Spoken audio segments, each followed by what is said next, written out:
Hello mga ka-abroad! Magandang buhay mula dito sa Singapore. Alam nyo ba kung bakit maluwag ang ngiti ko ngayon?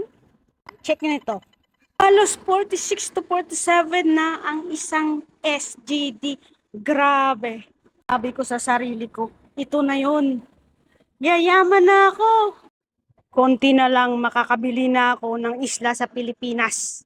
Compute natin na dito sa Singapore, ang isang meal 5 to 7 dollars. Busog ka na.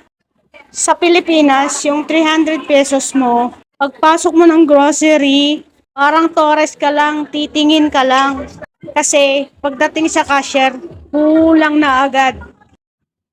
Pero teka, tumawag ako sa Pilipinas kanina. Sabi ko kay nanay, May, malaking palitan. Bili ka ng lechon. Sabi ni nanay, Anak, anong lechon? Yung pinadala mo. Kasya lang sa 1 kilong bawang. 5 piraso ng itlog. Isang buti ng mantika na kasing liit ng pabango mo. Ha? 47 na yung palitan pero isang tray ng itlog. Parang kasing presyo ng alahas. Yung sibuyas sa atin, kailangan na ata ng bodyguard sa sobrang mahal. Ang lupit ng laban ngayon. Ang palitan ng pera sa abroad, naka-escalator. Pero yung presyo ng bilihin sa Pilipinas, naka-SpaceX. Ang bilis lumipad, hindi na bumaba. Kaya payo ko sa mga kapwa ko OFW, huwag masyadong mag-celebrate sa mataas na rate. Kasi pag send natin sa remittance, pag convert sa piso, pag aabot sa palengke, naging vanish na.